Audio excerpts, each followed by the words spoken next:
Hello, it's JJ DiGeronimo. Thank you so much for revisiting us at Together We Seek. As you know, I'm seeking right alongside you, and I am so excited to have Lindsay Goodwin with me today. She has been through all 6 phases of personal awakening. This might be new language to you, but I am almost done with my 4th book, and it's called The Light You Brought With You. And it's about the 6 phases of personal awakening and how people learn to not only find their gifts, but use their gifts to help others on their path. So, Lindsay, thank you so much for joining us. Thank you so much, JJ, and that's great. I'm so excited about your new book. I can't wait to check that out, and so excited to be here with everybody. Thank you. Well, I think you've been through the phases many times because not only are you a psychic, you do natural medicine, you're an alchemist, you're a facilitator, intuitive medium. I mean, those are a lot of gifts for one human. Right, absolutely. Yeah, I often laugh because the universe has given me so many different responsibilities. And it's good though, because it gives me the opportunity to be able to help people and see people's journeys from not just one perspective, which is nice. Mm. Today, we're going to talk about neuro linguistic programming, NLP, which I am Mhm. incredibly interested in learning more about. One of the reasons I have this podcast is so I can learn about all the different energy practices and different practitioners that are around the world. So, before we jump into NLP, I guess for like with so many gifts, you have so many different gifts and you have so many ways that you help people on their journey. If you really had to think about your role here on the planet, what do you think that is right now? Ooh, I love this question. It's to help people awaken their trust within themselves. That's the That is biggest. That's their power within, everyone has unique abilities and unique energy to provide to the collective and the entire universe collective. And it's learning to trust yourself. It's learning to trust yourself in what that is and following your own intuition. And so that would be the breakdown of everything I'm about is just empowering people to trust who they are and the energy that's within them, the beauty that's within them, within all of us. that is so beautiful and you're Yeah. so illuminated. So, Thank you. what is NLP? What is neuro linguistic programming? Yeah, absolutely. So neurolinguistic programming, really what that is, it's a study of the mind and neuroscience and how we're really responding to our environments based on different thought patterns that we have. Also body memory, like for example, the FBI uses NLP to solve cases because we have different ways that we move our body or different things that we'll say or just different mannerisms that we'll have based on what's really going on inside of the mind. So we don't necessarily have to only use NLP to solve cases, but we can use it for things like maybe someone has stage fright. And we're figuring out really how to go back to where that rooted from. Where did the stage fright come from? Where did it come from that someone may feel uncomfortable being fully seen? For example, I know that you're a speaker, so someone that might feel nervous about speaking. Where did that come from? Where did it stem from that you felt like it was difficult to be seen? So in NLP, we can go back in things like time techniques, for example. We can go back and we can go back to a memory and go in different variations of what I call the timeline. And you can really go back to the past and then to the future and then to to the present and then to the future.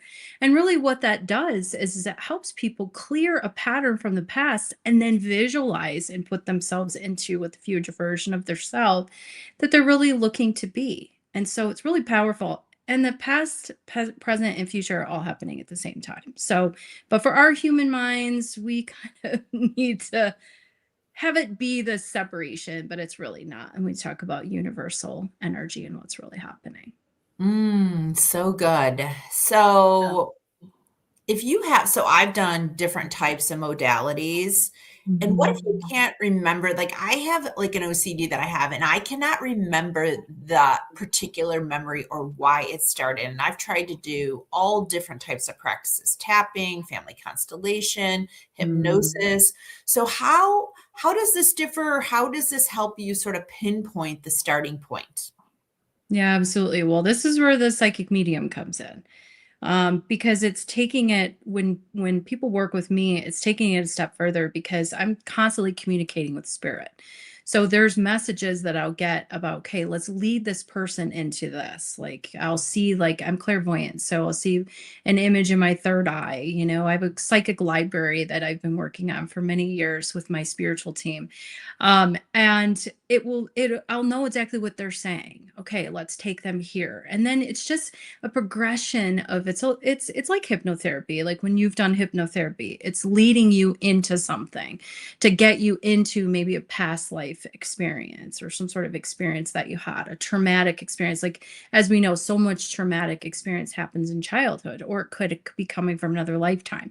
So it's really leading that person into by asking a lot of questions. So that's what I do with NLP. I'll ask a lot of questions, and that's a lot of what NLP is continuing to ask questions, ask questions. And there's a lot of different techniques that we use. So I'm only talking about a few here. There's many, many different techniques. So when you really start getting into further using these psychic medium abilities, as well as these are neuroscience, this is proof. This is really how our brain works, that the integration of the two, it's just you get into this deeper layer with people and we figure out together really where it's stemming from. And then once you figure that out, you can just move forward into what they're looking to evolve into, like that higher version. It's already within, it's not outside of you. Everything that you need is within you. It's just you haven't quite figured out how to access it yet. And that's really what a lot of these therapies will do, is get stuff out of the way so that we can get to really what it is that you're accessing, you want to access. That's amazing. And I feel like for those of people that are working through stuff, like this is one thing I've been trying. I feel like I've released a lot. Since 2016, I've been on a release pattern where I'm letting things go and creating space for new light and love and really better understanding myself. But there's still things in certain corners that I think are hard to let go. So how did NLP find you? How did you decide to add this to your toolkit? Absolutely. Well, I had a near death experience in 2017. So, about the time that you started your spiritual awakening as well. And when that happened, things just started unfolding. First, it was spirit babies. I'm also an expert in reproductive medicine and spiritual fertility. First, it was that. And then it started to be other things, numerology, human design. The list goes on. And I really consider, when I talk about alchemists, I am an alchemist, an energy alchemist, consciousness alchemist. And the universe just puts things in front of me that I need to know. And that's how NLP came about. A course just came, and then I took this whole program. I love talking about the mind. I love the integration of science with spirit and really helping people to see that they're a whole system. It's not just the physical body. It's not just the human brain.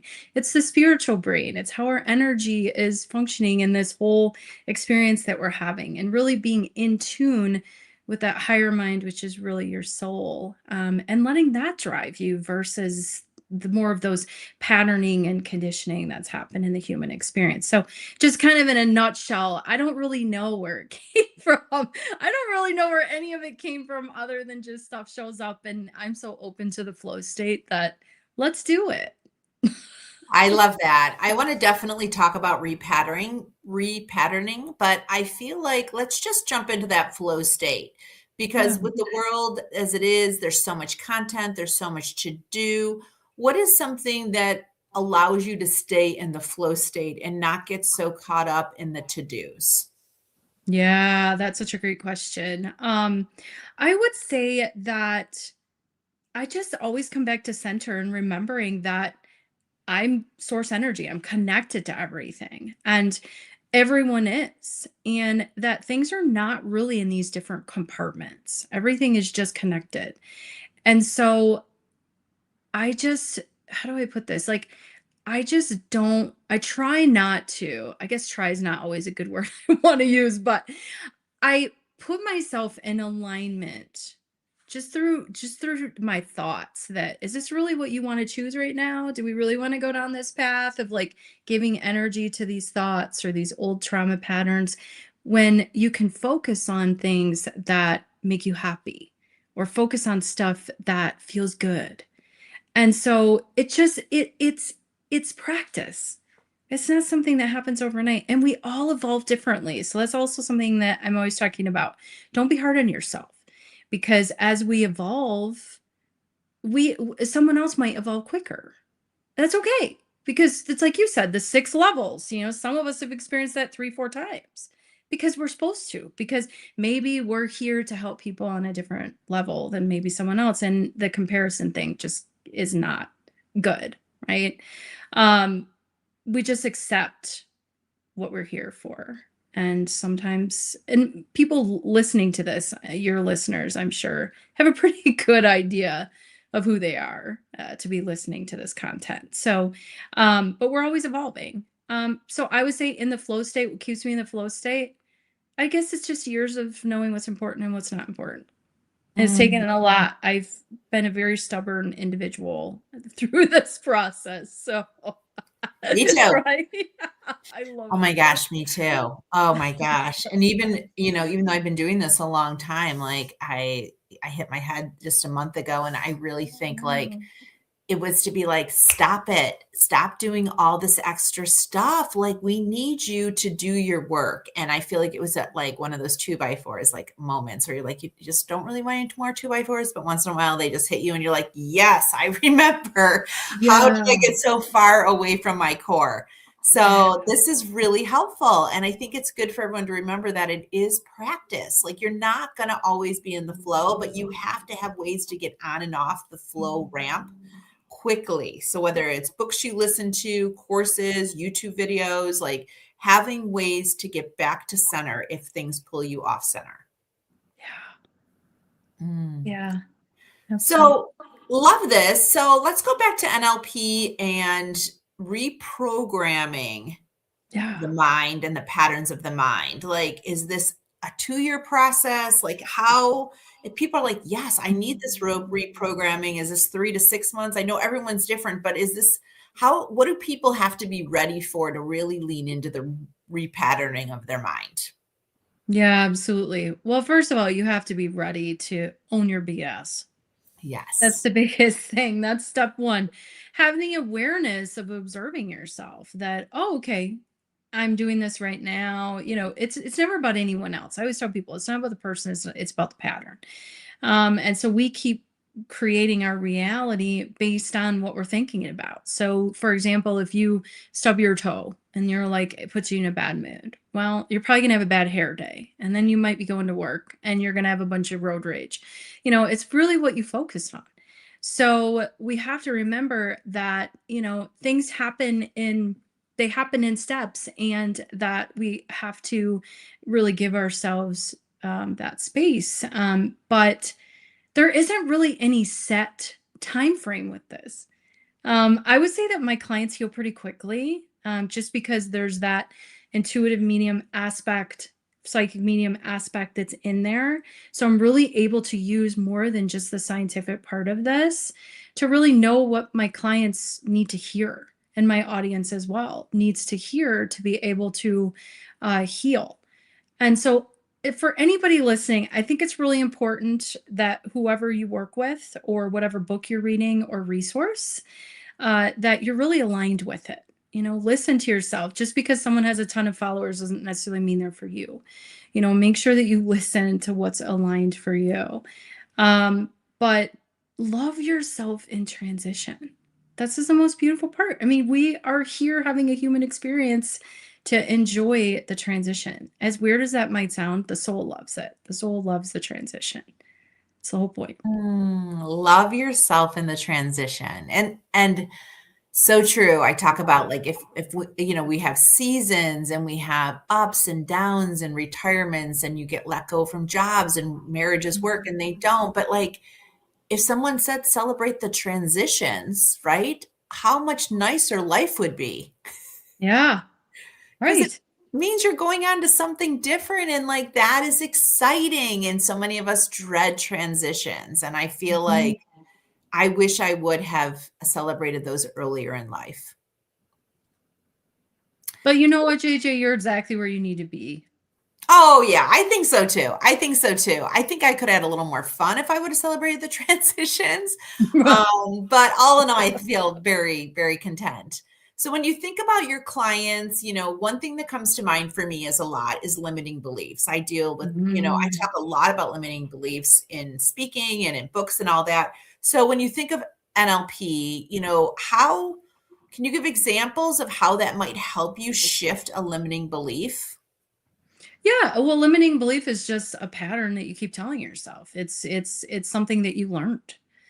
And your mind just keeps repeating the same thing over and over again. And remembering that people may know this, may not, listening, 95% of those thoughts are coming from the subconscious mind. And the subconscious mind really is that layer that we don't really know. It's an autopilot. And so if you're constantly thinking underneath the layers of that, you're not even conscious of it, that, oh, I'm not good at this. This never works for me. Well, then the universe is saying, okay, great. Well, I'll just send you opportunities for you to grow that show you that it never works out for you. As crazy as that sounds. So the awareness, like I stated, first it's owning your BS. It's having the awareness that these things are happening, and it could be that you read a book about it. Maybe you work with a practitioner. Maybe you're listening to a podcast. Whatever it is, it's that you're starting to uncover these patterns within yourself. And when you can start to uncover it, then you can start changing it. So this is where the repatterning works. And the neuroplasticity. This is neuroscience. We know that the brain can actually change. And then you start listening to the spiritual brain, which is your soul. And then you start really having a lot of fun. Oh, that sounds exciting. That sounds exciting. I hear like snippets of the spiritual brain. It comes in, it's fun how when it comes in, it's like da da da da da. I'm like, okay, I'll Yeah. get on that. I'll get on that. I'll listen to it. And so, how much does the nervous system play into this too? Because it's your messaging, it's your subconscious. I mean, I feel like mine has a lot to do with my nervous system. So, how does that play into the Mm, whole piece of NLP? everything. Everything. Everything. The nervous system is such a huge part of this, because the Mhm. nervous system, as being a licensed health provider, the nervous system is what creates imbalance in the physical body. Mhm. Science is even saying that now, that 80% of degenerative diseases, for example, are coming from stress, anxiety, some sort of patterning. We don't really know a lot about it. Quantum physics is showing that every energy particle is connected to something else. Well, our nervous system is a huge part of it's the electrical system. It's a frequency. And so it has so much to do with this. And meditation is really important, doing some sort of mindfulness practice on a daily basis or most days. I also am not a huge fan of the checklist. I see that a lot in the spiritual community where people are, I got to meditate every single day. I got to journal every day. I got to do affirmations. I got to do all this stuff.